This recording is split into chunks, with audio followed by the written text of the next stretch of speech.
This episode of This Agile Life has been brought to you by BrilliantAgile.com, providing Agile and Scrum training, consultancy, and personnel. BrilliantAgile.com. Done right, it's brilliant.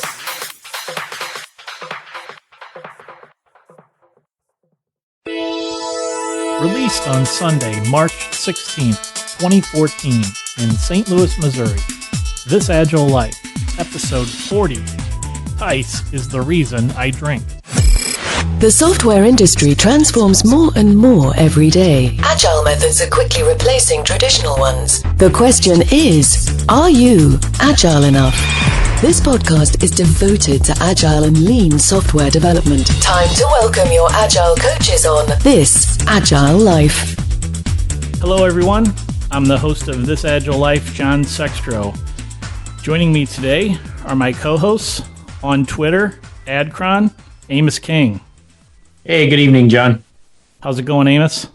Great. I'm really happy to be here. It was good to see you the other night at Ruby STL meetup. That was fun. Talked a little bit about Crystal with our friend Craig Buchek. Also on Twitter, The Agile Factor, Jason Tice. Good evening, John. What are you ready to improve today? Wouldn't you like to know? I think the world would. Also on Twitter, the Agile Atheist, Lee McCauley. Hey, John, how's it going? That's a real tongue twister, Lee. Sorry. Agile Atheist. I didn't expect anybody to actually have to say it at any point. Typing it is a little easier. That's right. Also joining us tonight, guys, we have a very special guest on Twitter, at Angela Harms. Angela Harms is a developer, coach, facilitator, and my personal favorite, instigator. Currently working as a technical coach in Detroit. And in 2013, Angela spoke at Agile Indy, Agile and Beyond, Moby Dev Day, Agile 2013, Steel City Ruby, and Oradev. Geez, I got tired just saying that. Yeah, I'm tired too. Welcome to the show, Angela. Thank you. Good to be here. So we gave our listening audience a little background on you. Is there anything else you'd like to add to that list? Oh, I don't know. That sounds like me. I also have a bunch of kids who are unschoolers. And let's see what else. How many is a bunch? You would want to list a meditator if you're going to describe me. Oh, Jason's a big yoga meditator guy too. Yeah, actually, we're missing yoga class tonight. I have one of my co-instructors is covering for me, so we can have this fun podcast this evening. So, I think it runs in the Agile family, right? Well, for those that have never done yoga, and it's funny you mentioned the Alliance conference. I have long said, we always get up and we do lean coffee. Yoga is an iterative practice, all about no pun intended. It's about improvement and about a journey where effectively you're never done because there's always a step going forward. If you apply that same mindset to a team, that really allows the team to improve. And I've learned that, I guess, through physical practice in yoga, but I work with teams and I challenge them to say, you're really never good enough. And the team can be motivated by saying, let's try to come to consensus about something that we can improve. Doesn't the word yoga mean practice? It does. So, and that's where we did an episode a while back that I think I remember I came directly from the yoga studio. And we agreed after I stood on my head for 10 minutes that we would never do a podcast again after yoga because I was in a different state of mind. But nonetheless, something that I challenge Agile practitioners, be it if you're a coach or if you're a developer, is you've never tried a yoga class, go try one because it is a practice, it is iterative, and it really is self-paced. So you come to practice, and ideally that practice should allow you to move forward, almost just as if you're on a team should move forward. And even as an individual member of an Agile team, you should really be working to improve yourself. And yoga is a great discipline that really helps you do that within a physical practice. That exact same parallel is 100% applicable for what you do as a member of an Agile team. I think we need to create a new method called the Agile Lean Yoga Kata. Really? Well, as I was telling Angela, like Lee and I work together for a company in St. Louis, and they're after me to do like lunchtime yoga, and they want me to come in and do the whole. I'll share because when I do yoga, I wear capri pants, I do stuff because they're comfortable, and I can only imagine how some of that's going to go over in a tech company. If you're like, whatever. But at the same time, I respect it, and actually, the yoga I practice is called Ashtanga. And it's a yoga form from really northern India, and it's a strength-based yoga class. So when I teach at the yoga center, I actually have the majority of the people in my yoga class are men because we stand on our heads, we do all kinds of strength-based things. So it's great. But this is not a yoga podcast. This is an Agile podcast. So we should not turn this. I think I'm going to drive to St. Louis to see you in capri pants. I'm sure when this goes down, and I'll share it's on my to-do list. And there are people from the company Lee and I work for that do listen to this Agile Life. So this is on the to-do list. It needs to get done, and we're just going to figure out where it can go on the crazy schedule. But it'll be fun. Okay, but I have one question about yoga. You said you can't do a post-yoga podcast. Is that because you don't care anymore? You're all like, it's all good, man. I think what episode was it? It has yoga in the title. It was like it was 28, I think. Go back and listen and judge for yourself. We were in a weird mood that night is all I can say. It was called Overloading Yoga Positions. Yeah. I don't even remember it. It was the role overloading episode. That's right. Oh, yes. Tice is in Halasana position right now. You just can't tell. No, but that's okay. Awesome. All right, enough with the yoga. We're completely off track. We shouldn't have opened up the yoga can of worms. Putting can, closing can, putting can away. Okay, guys, tonight we're going to talk about a few things. We're going to talk a little bit about some test-driven development, some pairing to go along with that, and maybe if we have time, I'll recount to you the experience I had today with a mob programming experiment that I'm doing at work. But I can't wait to hear. All right. He said he's doing it for a whole week, so he's got to stick it out. Yes. And I'll tell you more, but there's more to the story. So let's go ahead and get started with some stuff about test-driven development. We've talked in the past, in very early episodes, I think, about test-driven development because we all, I think, on this podcast anyway, use it as kind of one of our core development practices. And since it was near and dear to our hearts, it was just something that we were ready to spew forth some comments about and some commentary. And it's probably time to talk about it a little bit again, see if anybody's thoughts or opinions have changed on the subject at this point. Actually, I have a specific question for Angela that relates to TDD. So there was one of your blog posts, I forget which one, I apologize, where you were recounting either an email conversation or a lunch you had or something with a friend, and they were recounting how they this was some company that did library software or something like that, and that they were having trouble with their software always breaking, and so one of the replies you gave was about TDD, and that blog post. I wanted more about that, and I was wondering if you could elaborate on that story, if you can remember which one. I don't know. Remember when this was? Oh wow, I have no idea. Let me see if I can find it. Was it My Agile Education? Yes. That old blog. Is that an old blog? It's pretty old. But so what was?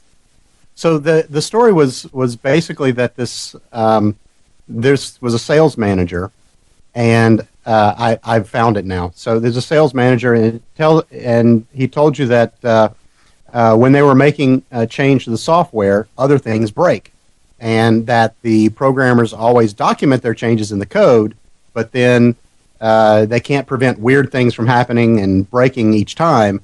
And the programmers will say, okay, we fixed it, and then they deploy only to find that something else got fixed. And you suggested test-driven development as a way to fix that, along with other things about Agile. The title of it was, what's the first thing you tell someone about Agile? And that was one of the things, and talking about unit tests and stuff like that. And I was kind of wondering. I remember this conversation, yeah. So how did that turn out? Do you remember? We haven't actually talked about it again. I remember how it turned out at the time. It was like she didn't really hear me, and that's what I think that's what prompted the post. It's like how do you say, there's a really obvious answer to your problem. Wow. Is that this was kind of in the beginning of my Agile obsession, I think. Sorry, I didn't mean to take you back that many years. Yeah, actually, this looks like it was from 2010. Sorry. Nah, that's okay. I really liked it. So anyway, that was a very dear friend that I was talking to. Yeah. So is this one of those issues where, for people, when you're talking to them about Agile, then this is the old idea of you can only teach people things that are on the fringe of their knowledge, and so the number of things that you have to change about the old classic ways of doing software development there's so many things that they just can't handle it all at one time. You have to give them little bits and pieces. Do you find that? Absolutely. That is so true. And I also, okay, so this reminds me of the Shuhari idea that people bring up, that there are different levels of knowledge and you present different things depending on when someone's a beginner or more advanced. Are you guys familiar with Shuhari? Yes. Mm-hmm. Yes. Okay. I thought so, but I was seeing some puzzled looks. So the idea that someone who's just learning should keep their mouth shut and just listen, I've sort of discovered that that's completely invalid, because if you're going to teach somebody, you have to find out where they're at, right? To your point about being on the fringes of their knowledge. So I find that it's really important to listen to their theories when they're a beginner, and then to come back from an angle that they can understand. You know what I mean? Mm-hmm. I think that's great. But another thing that I notice is that there's a lot of senior people who are teaching that whenever a beginner has those conversations, they ignored it and let it go. But there's a lot of things you can learn from a beginner too, because they're seeing the world in a different light than you. That is so true. Yeah, well, and really from educational science, I mean, it's been demonstrated time and time again that, number one, learning is an experiential activity, and number two, that learning is actually the impacts of learning are amplified through allowing people to get feedback on their own. So a lot of times, especially if you're in a coaching environment, you have people on a team, they see a pair going down maybe they're doing the wrong thing on a story. And a lot of times the coach or the lead of the team wants to intervene and say, stop, don't do that. Problem is, if you do that and you do that all the time, you preclude the learning and development of those other people. This is why I push for 1 hour pair switching. Yeah, actually, I got a coaching tip. I got a coach tip I've been sharing with a few teams, which I got from a few colleagues. Actually, I'm bad. I can't remember who it was now. It was actually the Lean Coffee event at a conference, so I cannot remember who threw it out there. But it's been proven to be invaluable, and they called it a checkup. So especially for a large team where you have a pair, they pull a story, they start working on it. Literally start a clock, Amos. And this is for the teams that don't want to do the 1 hour pair switch that you like. But after an hour or so, have them do a checkup with someone else on the team.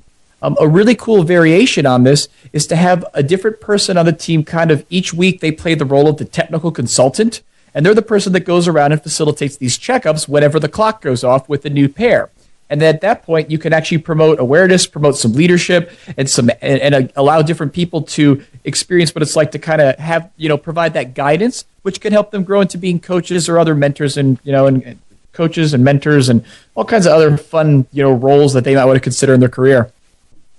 This kind of harkens back to a conversation we had a few shows ago about the 10 commandments of egoless programming, and especially when you're talking about learning and learning from others, and at what stage in your career are you capable of teaching? At what point in your career are you capable of learning?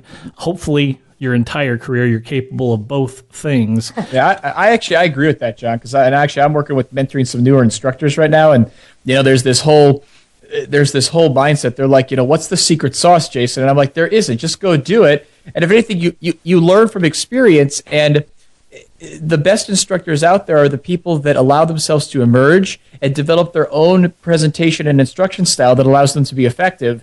And the key thing to do it to develop that style is to really ask the students or the team for feedback, because that's how you can assess if you're being effective. Jason, tell us more about the checkup concept. So checkup. Okay, so this is you guys can rail on me now. Jason, where is the blog post that describes the checkup? And I was like, no, it's on the idea for blog post list that never gets done. I have a problem with that. You just got to plan for 3 months, right, Tice? Yeah, I'm too busy. See, Amos, that's it. I'm too busy populating my backlog of blog posts before I should be writing them. So for those of you, to the Bob Martin Foreman post. Pardon me? How close is it to the Bob Martin Foreman post? Have you guys read that Bob Martin Foreman? No. I'm writing it down, though. They're going to be your pick now? No. He wrote a post about TDD that made me so happy and was beautiful, and then he wrote this, and it's just the most horrifying thing. Uh-oh. Bless Give his the heart, rundown. the most horrifying thing. To me. Oh, wait, I pasted it in the wrong place. So this is a post where Bob Martin says that coaches should be the equivalent of foremen, and should monitor the code and refuse to let people commit things that the coach doesn't approve of.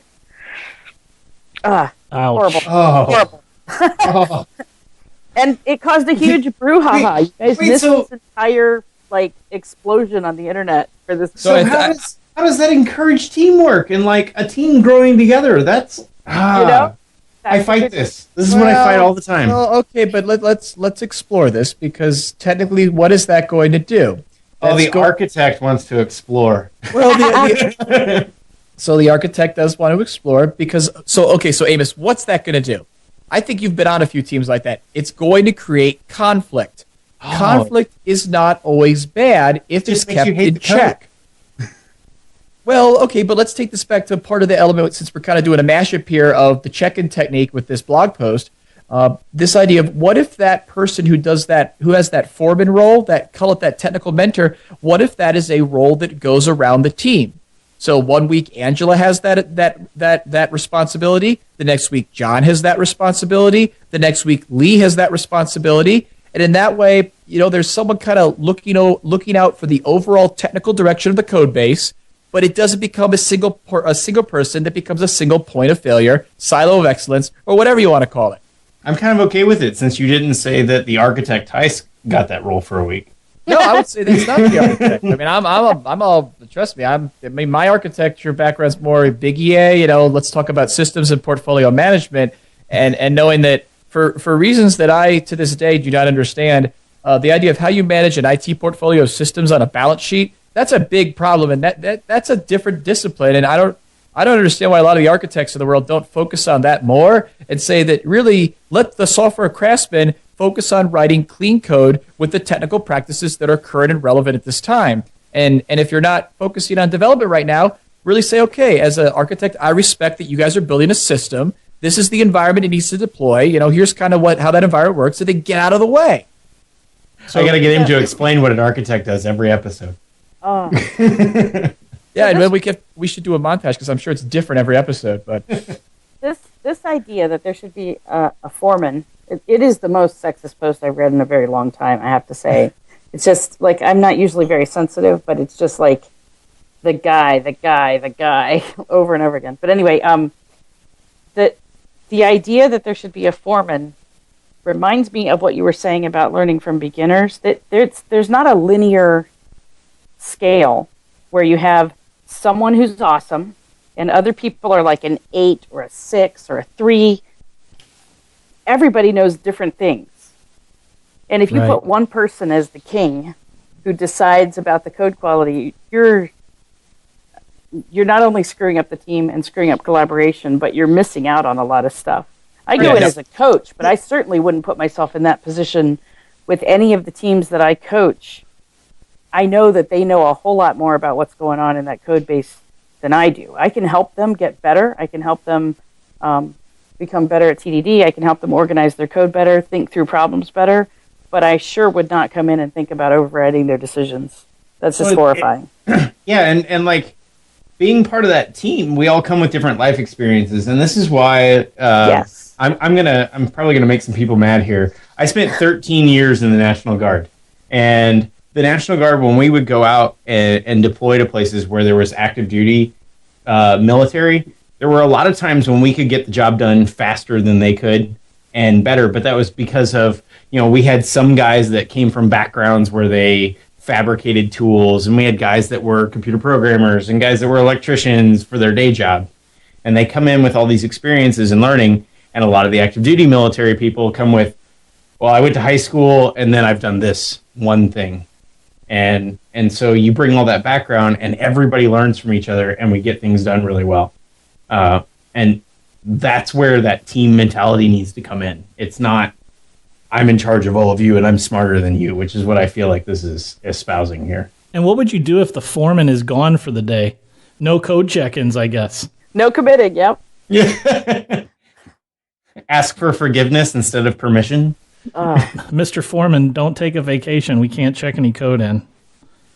I would have changed the name of this blog post to the gatekeeper and the keymaster from Ghostbusters, but reminds me of a passage from the Mythical Man Month where there was a discussion. I think it was in that book. Maybe it was in People Where, I don't recall now exactly, about the surgical team. This concept of a surgical team, and there's a surgeon, and only the surgeon gets to commit code, if you will, and he's got a team of people that like quality check it and maybe do some small improvement or research, spike work, and give it back to the surgeon, and then the surgeon commits it all, sort of a concept. So let me take this a different way, because, and again, I guess Angela called our bluff tonight. Since did any of us read this on Uncle Bob's blog? No, shame on your this Agile Life co-host. You can't read everything. What he is doing in this that's good is he is calling attention for the need to be someone focused on writing quality code. And really saying that, and if you think about Bob Martin, that makes a lot of sense to say that somebody, and again, we can say that I agree with Angela that the language could have been written maybe in a more inclusive manner, but somebody needs to do that because we all know, we've probably been on them and been around them. There are teams where simply people have apathy and they don't care. Well, so, I don't think that's one person's role. That's a change the team problem. Like, you need to talk to the team about their pride and where they put their pride.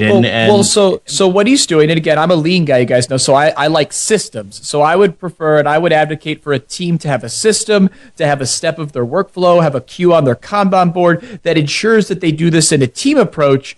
But I do give him credit and I give him some props for saying this is one of those little dirty Agile secrets, I call them, that, teams kind of do, and they say, hey, you got it. Who's looking at the quality of the code base? This is drawing a line in the sand and saying, hey, somebody needs to do this. And I think if teams it needs to be the whole team. Yeah. Well, whole team. But that backfires, Amos, and come on, how many teams have you been on where it's like you think you got it, John thinks he's got it, and guess what? No one's got it, and it just doesn't get done. I have to disagree. Go ahead, Angela. You've been trying to get in here. Yeah. I don't even know. As a coach, I talk to the whole team, and what I find out is they all care. So I go to them once every sprint or whatever, and I say, how are you feeling about your code? What's going on in there? How's your CI? Let's talk about this stuff. And they tell me what's bugging them and what they're worried about, and every one of them cares. People are not, I don't know what folks imagine devs are like, but all they want is the freedom to care. All they want is the ability to have their caring matter. And as soon as they have that, they work together as a team. You can put in place rotating code reviews. You can, different teams do different things. They gather everyone together and look at the code. They have lunch and learns. They have, a person that they check with if they're confused, or they have a conversation about the architecture and make decisions together. But this is stuff, my job as a coach is to get them talking to each other, to get them thinking about stuff, to give them some new ideas like TDD and stuff, but not to do their job for them, and certainly not to babysit them. Yeah, I mean, 9 out of 10 developers Bam. that I see on a team, they are out there to do a good job. It's the manager that I'm fighting over code quality. The guy who's like, I don't care, just jam that crap in there and tape it down. I don't, whatever Well, if works. you want to As do long as- that, you're going to put it on a story, and I'll prioritize it. Hey, when I'm well, ready. can you estimate all this stuff? Oh yeah, and I need it by August. Can you estimate with a 75% accuracy? What the hell does that mean? If I can estimate with 75%, I'll just give you 100. Well, let me ask there, because one thing, because Angela hit on something that's really important, and again, this is something that, because I think you described what I'm going to call the awesome coaching scenario. You've got that team. They're small. They're all in. If you're a Scaled Agile fan, they're doing the BA thing. If you know, they teach that as part of Scaled Agile. If you've heard of that, but nonetheless, they're all motivated for that common goal. So if you're the coach and you're on that team where maybe people don't have that passion, they don't have that drive to say, I care, what do you do? You change your system. If you've got people who aren't motivated, you can't fix it by appointing someone king. I agree, but You just but make real more life, people angry. Not going to happen. You can't do it. It's unsustainable. It's completely ineffective. Just stop trying. That's not going to work. You create a funnel. Boom. And you have to get everything through that little hole. Well, so maybe John. so maybe the advice here for the listening audience is to say that this is, I think there's some interesting, and I think there's value that comes out of some of the ideas in the post. But the key thing is there is this need to look at the team, do an assessment, and see this is going to work more effectively on some teams, and on other teams it's going to become a powder keg and just create conflict, kill motivation, and make people where they just really want to get out of there.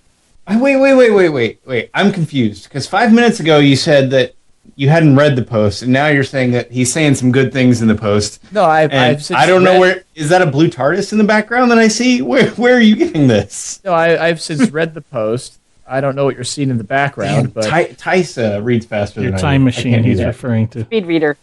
Yeah, fair enough. I'll give it to him. Again, having working with some folks who are very concerned about writing quality software, and they're a little concerned because they work with so many people that just have they seem to have apathy.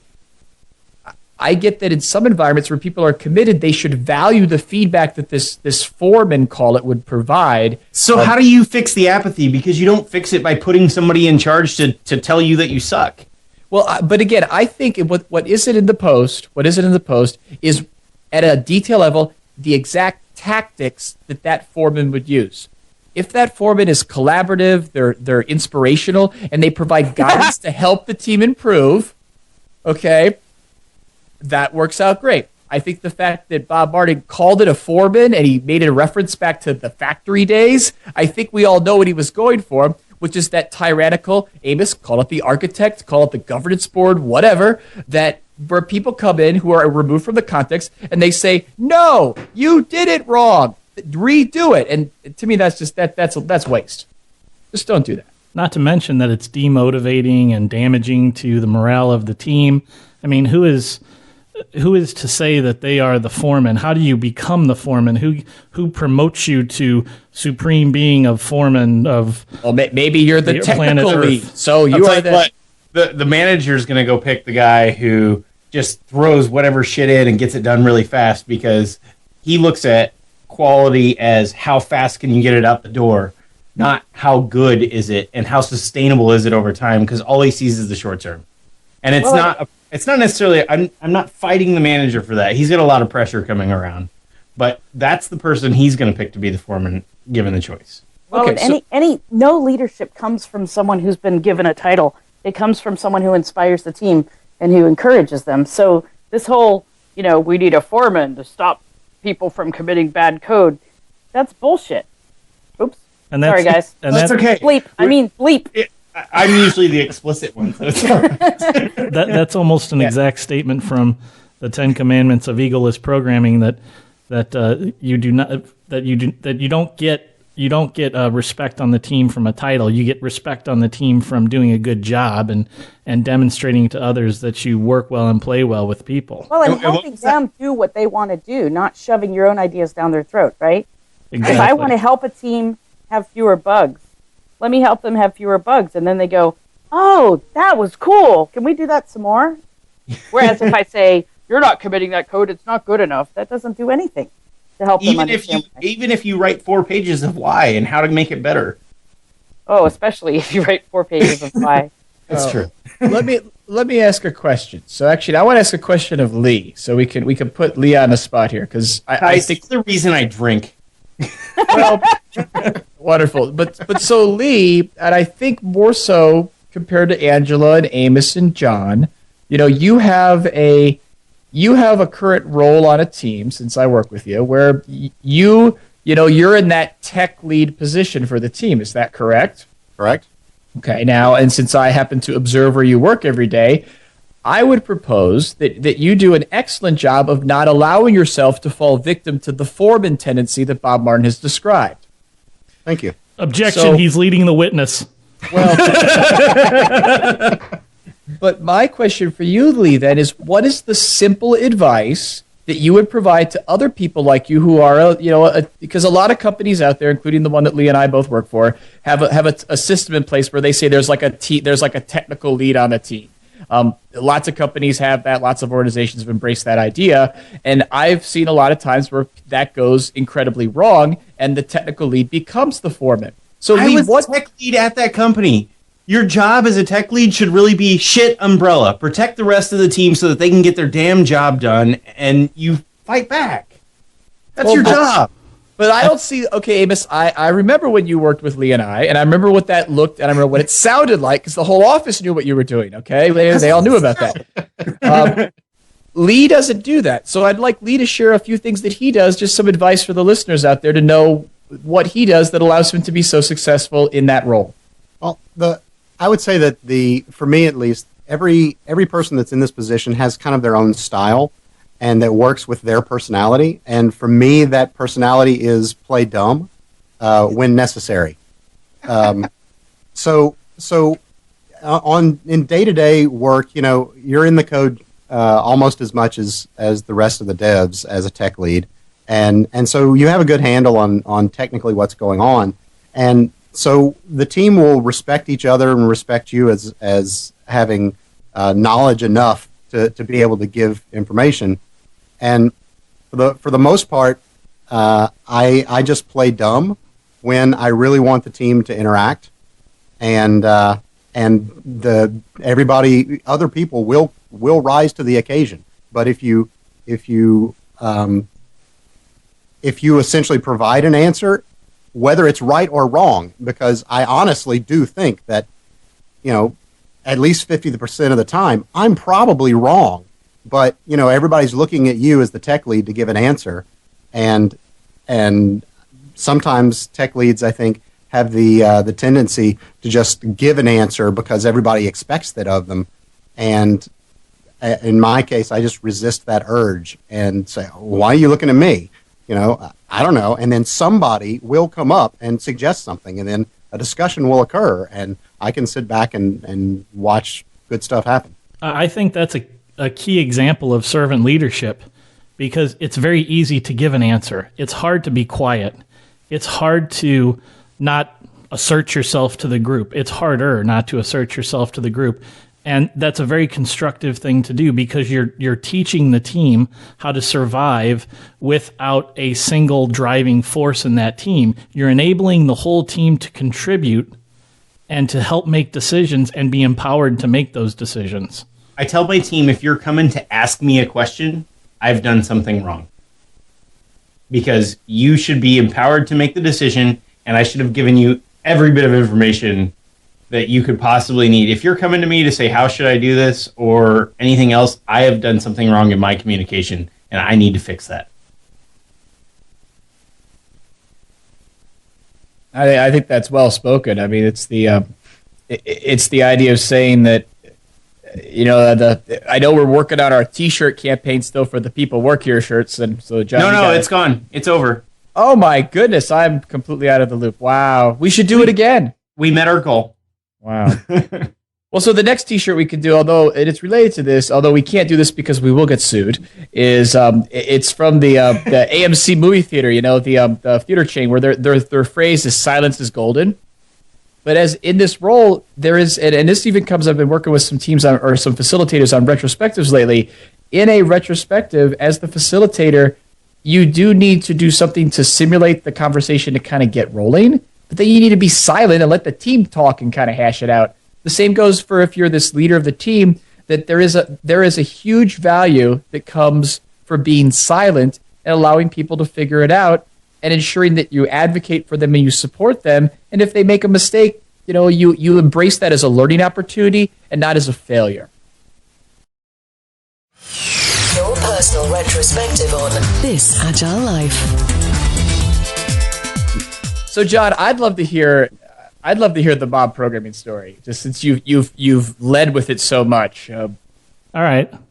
I'll give you the short version, and then we can talk a little bit about it. Maybe not so short, but I've been having some struggles with a rather large team with a group of developers that are somewhat specialized and have a lack of desire to become less specialized and to become more generalized. They like to kind of stay in their pigeonholes, and it's taxed the team in a number of ways when dealing with features. And we're talking about a team of 40 full-time people that are broken up over three feature teams, three total teams, and splitting features across those teams. And one of the problems is load balancing the work.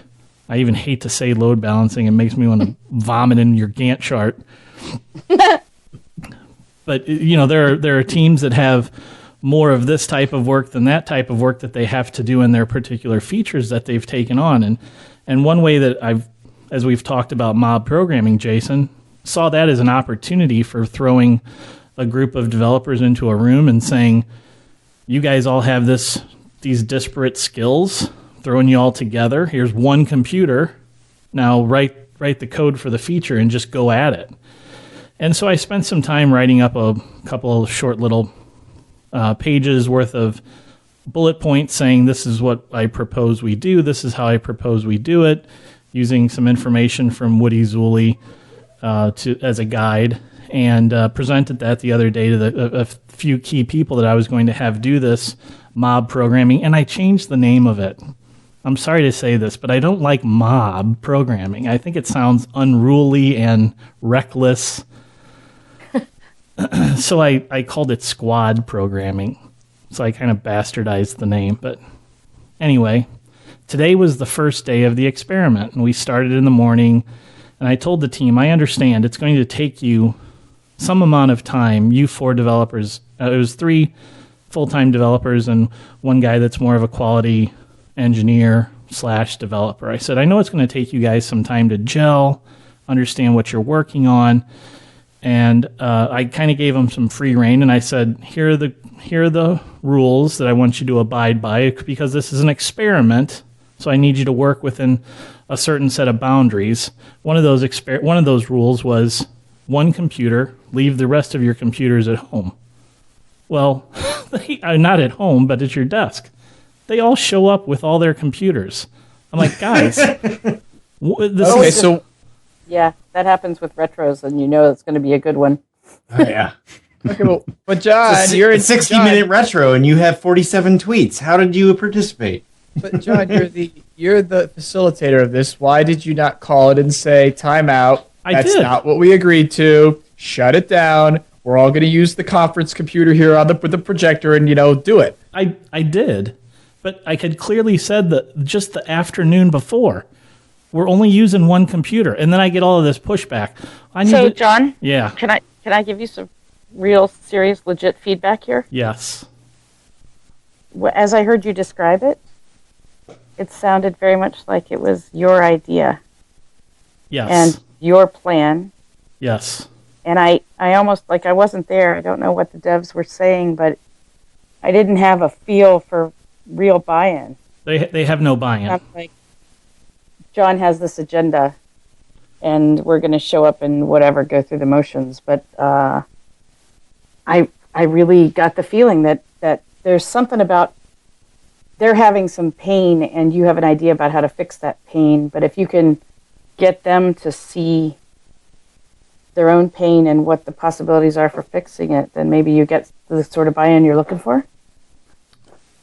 They definitely do not. They didn't come to this on their own, which is what I would love for them to do. And I've spent a year coaching this team using servant leadership methods to try to get them to roll overload, to expand their skills and knowledge, to pair program, to write more tests. Ouch.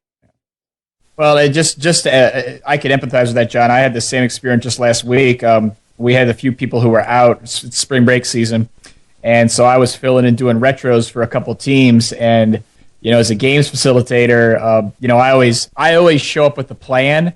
And we try to do a few games. But some groups, they're like, we're not doing a game in a retro. Forget that. Because, they just kind of want to have they want to, have an organic agenda. They want to really focus on issues that are important to like two people on the team versus doing an activity that would allow the team to do more brainstorming and discovery and maybe get some issues out for people who don't always speak up when one person kind of says, hey, this is what we need to talk about. So, but it's tough because, if you're the facilitator or the coach in an environment like that, how hard are you going to push your ideas? And to what Angela said, if you push too hard, you can discredit yourself and lose trust and lose the ability to influence the group for better. And it's tough.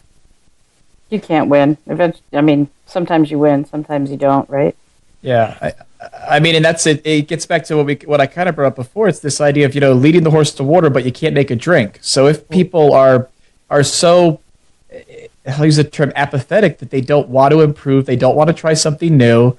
Knowing Woody and the whole mob programming idea, it is a fun activity. And so it adds that fun factor. And I'm like, I'm at a loss. It's like, hey, we're going to do an experiment. We're going to do this thing that we're all going to have a podcast to do our coding.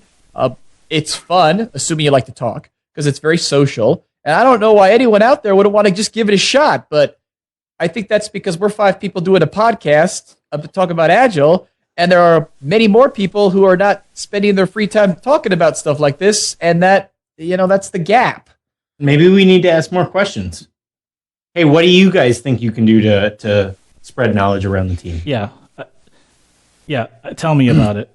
It's the question I've asked for a year. So let me just tell you my mob programming story, and then we can lament the rest of my situation later. But I think the people are having fun. But it took them a while. It took them a while to kind of get into it. And I said, it's going to be a little bit like pushing a big boulder. You're going to push for a while and nothing's really going to happen. And then after some pushing, it'll start to creep and move and kind of roll. And then eventually maybe you'll get the ball rolling. And I said, listen, guys, I have zero expectation of what's going to occur. If this fails, it fails. If you guys don't write a line of code, that's not a failure. If you kill each other, it's not a failure. We've learned that this doesn't work well for us. This is all about being a learning opportunity. It's a chance to try something. And at the end of the original discussion where I introduced this idea to the small group of the people from the team, they seemed excited about the opportunity. So day one, like I said, they show up with the laptops. They get everything set up. I tell them put the other laptops away. They start with the one laptop, and they start trying to get into it. Bottom line, end of the day, I had come back a couple of times to check on them. They're working real hard. I'm sitting there kind of fly on the wall watching things that are going on. They're bringing some people in and out to help get them up to speed on various aspects of the project and the code and the feature and etc. I cycle back in at the end of the day, and one of the guys looks at me and says, "We haven't written a line of code." And I just laughed. And I was like, yeah, that's funny. Wait, that's fantastic, though. That's okay. It's not a problem. What you should have said is, did you think about stuff? Did you learn anything? Because that's what you're after, right? And that's what I went to. So I thought they were making a joke, and I was hoping a little bit. But then I went back to hey, well, you guys learned a lot of stuff. And then they said, well, yeah, we could have learned this on our own. And I said, yeah, but maybe you learned it faster, all being in here and discussing things, because they learned a lot about parts of the system that they had no previous knowledge of. So to your point, Amos, I think it was very successful in terms of the learning that they experienced. And I'm just concerned now at the end of day one that they come back tomorrow scared or demotivated or something else. You should do? Show up with a bunch of yoga balls of the right size and toss those in the room and take out all the chairs, but not even tell them. So then when they walk in the morning, it's different and it's fun. And then the next day, do something completely different. Just keep changing things on them. You said yoga ball. I think that would work really well personally, but force them to have fun.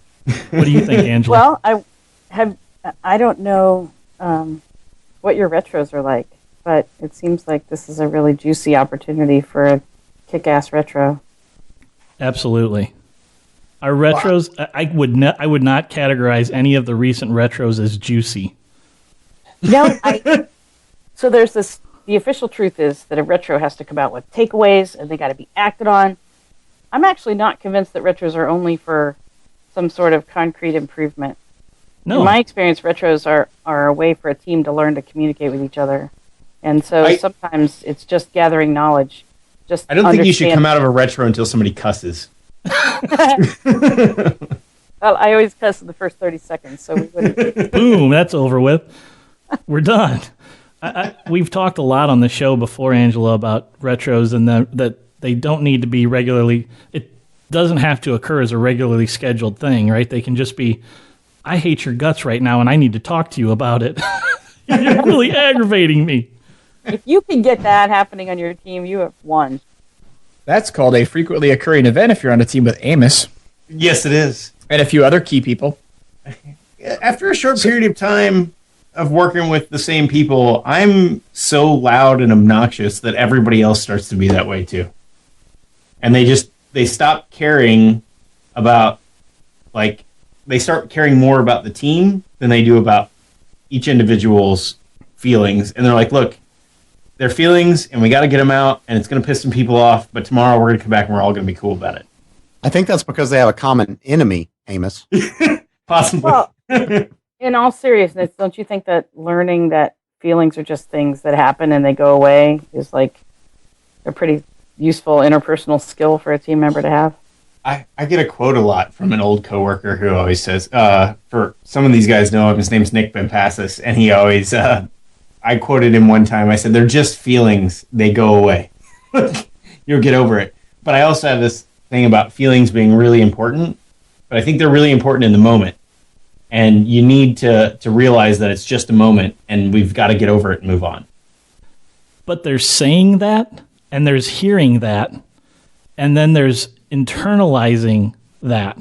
Because there are many people that will say that, but will not internalize it and will hold immense grudges over silly things like, you moved my curly brace, right? Well, that's why I think retros are important for learning, emotional maturity, for learning to talk to each other and to listen, all of that stuff. As a coach doing regular retros, that's sort of a curriculum, that we over months develop abilities that we didn't have before. I had a retro about chairs and where people could sit. And it was infamous at the company because people were screaming at each other. It was an hour and a half about chairs. We had gotten to the point where that was the biggest problem among the team. And that is fantastic. Yeah. I felt amazing coming out of that retro, although I was really pissed off about the chairs. Dude, chairs are important when all you do is sit all day. Oh, man. Well, I didn't care what chair. And that was really the problem, is that there were some people who didn't care and some people who had adjusted all the adjustments on the chair. And so they would come in and be like, you're sitting in my chair while I'm in the middle of working. And it just got frustrating. And so I said, nobody's chairs. And then we ended up, everybody put a name on the back of a chair and we knew whose chair was what. But that was the important topic. And I think that's fine. I think that's a fantastic story. So while we've evolved from mob programming to retros to chairs, Angela had mentioned she had a happy mob programming story, which I was wondering if she could, to kind of close out the mob programming discussion, if she could share. Well, it was happy for me, at least. Well, So John's, I think, is still a work in progress, so I guess you could share yours to hear a different outcome. Coach me, Angela. Hey, his is going to have a happy outcome, too. We just haven't seen that happen yet. So I was working on a mobile team, and everybody was doing Android. And over the recent weeks, we had lost one of our 2 iOS guys. And it came time to work on iOS. And we're like, well, shit. So the team got together with some funny looks from management, I think, and did some mob programming. And it was really, I don't know if you've ever seen Objective-C. It is a terrifying experience. Seriously, like, you look at a wall of code and you think, okay, there's a method, there's a variable, right? There's a name. I understand these things. For me, the first time I looked at Objective-C, I was just like, I can't even find what you're talking about right now. There's a variable, and what the hell is that? Well, but it was really cool because all of us were able to deal with Objective-C in a really short time. A week or two, it was, we were competent to pair, maybe 3 weeks. But it was a really cool learning experience, and when we relaxed into it, we had a good time. And the first day is hard. Maybe they're going to relax into it, and it's going to become a lot easier. I remember the first time you paired, John? Oh, yeah. For 8 hours straight. The first time you paired all day. 8 hours? I was petrified. I think most of us on here probably have worked at a job where we've paired nearly 100% of the time. You didn't pair if you were in a meeting or someone was sick. Well, right, but like 6 hours, maybe? I don't know. That's Yeah. Or you were an architect. It's probably more like 6 hours by the time you end up like talking to everybody and having stand up and taking a walk so you don't punch the person in the face. That's only when you're working with Tice. Really? Well, it's funny. I've been talking to Woody lately. I'll mention why in a bit. But the about mob programming, and the story I told him, and he got a kick out of it, was my first mob programming experience was back in it was around 2000 or 01.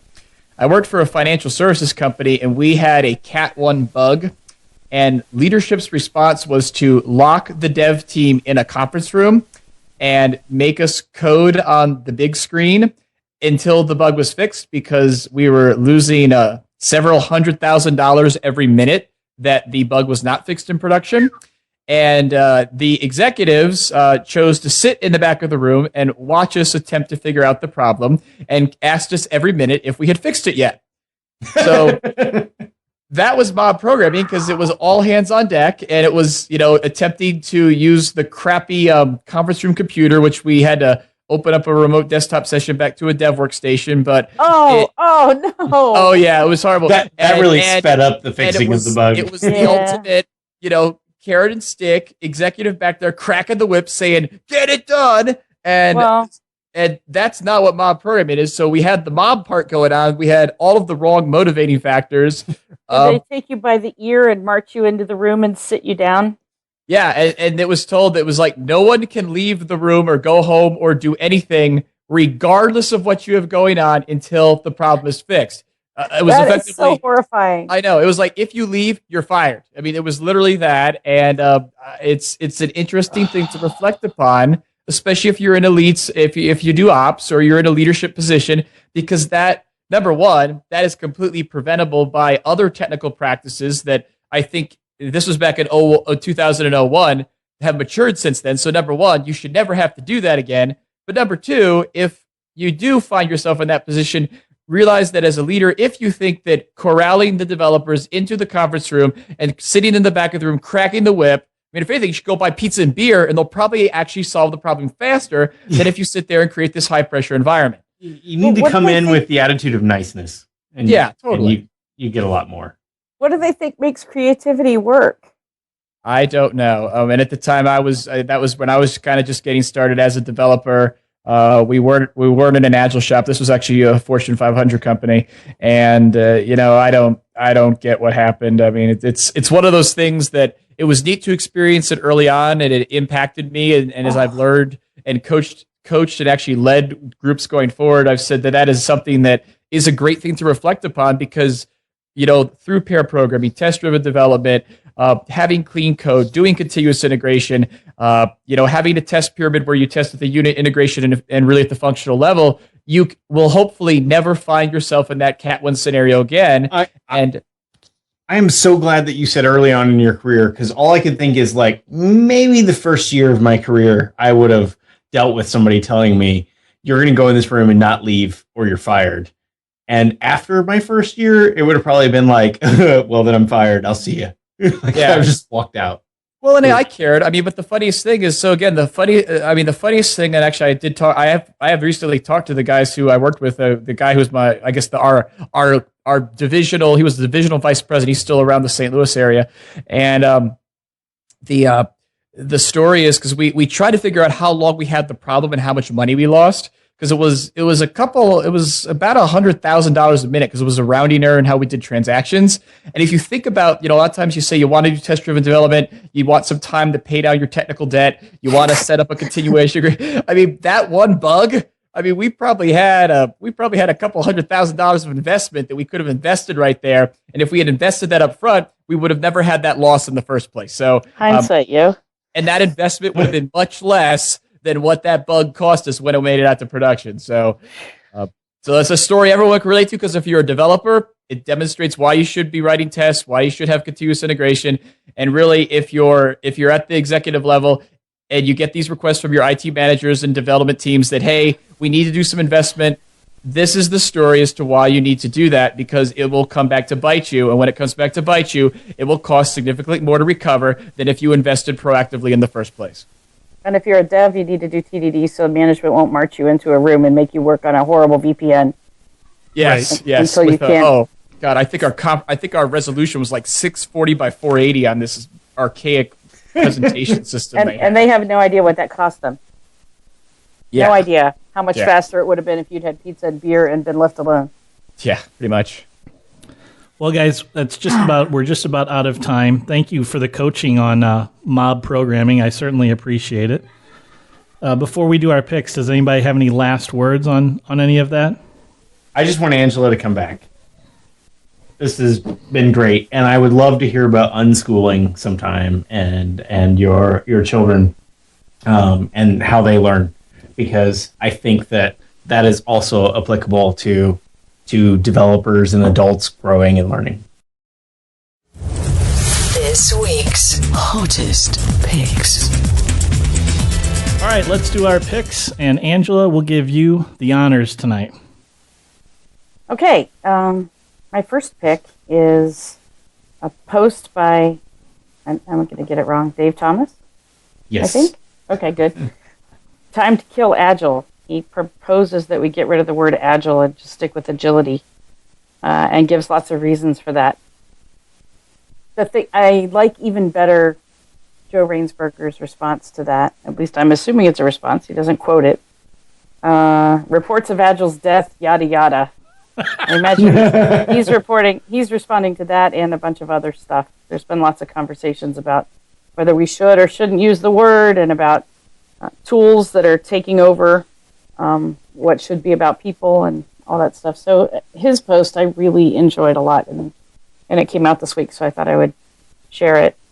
And my last pick is completely irrelevant, but it's what I'm really excited about right now. I am working with Jason Felice, who's a racerhead on Twitter, on a new Vim. Vim is an editor, for those of you who are not nerds, or not Ruby nerds or Vim nerds. Anyway, Avi is a beautiful version of Vim written in Clojure, and you should take a look at it because it is sweet and delicious. So that's my last pick, is github.com/maitreya/Avi. Very cool. Angela, is it something that's in a beta, alpha, prod state? I guess it is technically alpha. Yeah. It's not ready for prime time. It is ready for pull requests and issues. So everybody should come and contribute because that would be really cool. Complain. Tell us what's wrong with it. Sweet. So it doesn't use Vimel, What's Vimel? the Vim language that you use to configure Vim. No. Oh, thank God. Closure. That's the whole point, right? And it's also newbie friendly. All right. I myself am new to Closure, so luckily Jason's an expert, so we're working together on it. It's very cool. Thank you. And I'm very excited about it. Thanks for your picks, Angela. Lee, what do you have tonight? Well, let me pull it up here. What I had is I've been hounded about finding that joke that I mentioned in several episodes ago and was totally incapable of finding that joke again. But I found some other really cool stuff along the way. So one site in particular that Kathy Carlton lists out a bunch of tweets that she's made that are all Agile jokes. And so if you go to www.kathycarlton.com/tag/Agile jokes, there's a bunch of her tweets that I thought were really very, very cool. Lots of cool jokes. Finally, we get the joke. Well, you get somebody else's jokes. A bunch of jokes. Lee, if you did a little more planning for what you're going to talk about in the podcast and wrote some talking points, you wouldn't have that problem. Yeah, but I'm just not as smart as you, Jason. Oh, I can't plan 6 months in advance. Says the only person, unless Angela can one-up us, that has a PhD on the podcast this evening. He doesn't like that. Dad, don't tell people that. He doesn't like that people know who that. has a PhD? Dr. Lee Pauly. Oh! Mom. But it's fun because he loves artificial intelligence, and it's awesome when you talk to him about it. Oh, I have a kid who's into that. He's researching. Thank you, just plain old Lee. Thank you, John. Mr. Lee McCauley, Esquire. That makes it all better. It sounded like the Agile factor was being channeled there for a second, so I think we should let Jason do his picks. I'll have two. I'll go real fast so we can wrap this up. I know in the past Amos talked about standing, so at the company I worked, this thing showed up, and I said, "What the heck is it?" And it's a product by a company called Steelcase. They make all office furniture. It's called a buoy. Since we started talking about yoga, if you sit on it, it keeps moving back and forth. It will activate your core and actually give you a great workout as you sit. It's good for fitness. And it's actually better because it keeps moving than sitting on a ball if you really want to have that active stabilization. You can buy one on Amazon for about $165. It's a neat thing to look at. We'll put a link on the show notes. And since we did talk about Mob Program tonight, my second pick, something that I've become involved with is I'm helping to plan this year's Agile Games Conference held June 2nd through the 4th in Boston, basically on the campus of MIT. It's organized by Agile New England. On our program, we actually have Woody Zuhl, the founder of the mob programming movement. So if you want to come and experience mob programming, we'll have a workshop about it. Woody's going to talk about what he's learned about it, how to facilitate it, how to roll it out, and actually then have a workshop where he's going to do a mob programming session, I believe, for those like John who are interested in learning more about it. So check us out, www.agilegames2014.com. You can register online, and if you don't know how conferences work, the sooner you register, the more financially advantageous it is for you to do so. So hopefully we'll see you in Boston in June. Thank you, Jason, the Agile Factor. Amos, as you're taking a swig of your beer, what are your maybe picks I should tonight? pick Mother's Brewery, which is a fantastic brewery in Springfield, Missouri. But that's not my pick. So I have like 4 picks that I've written throughout the show, and I think I'm going to cut it back to 2. There's a yak shaving T-shirt that is absolutely fantastic, and you should go buy it. And it's one of Angela's old coworkers, right? Yep. Created this T-shirt. All profits from the T-shirt are going to have boot camp to teach people programming. So I think it's fantastic, and it's a really well done design. It's a beautiful shirt. I think you should go buy it.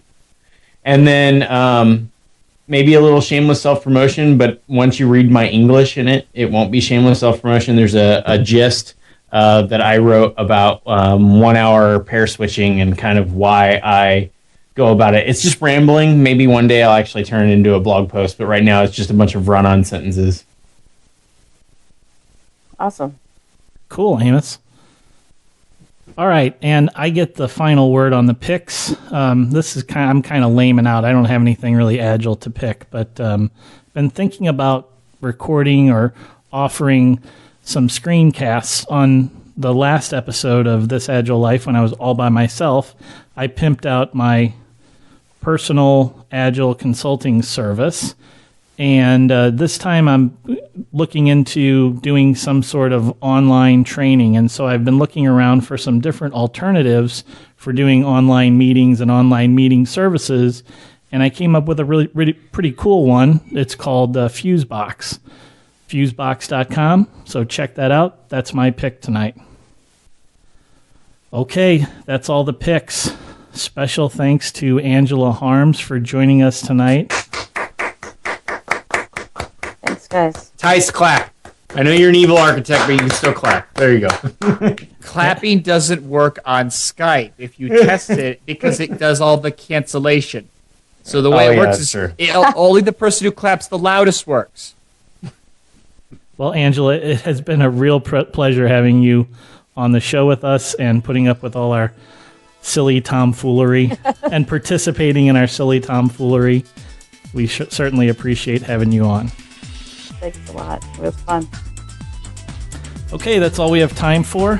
Check out thisagilelife.com for these show notes and all of our past episodes.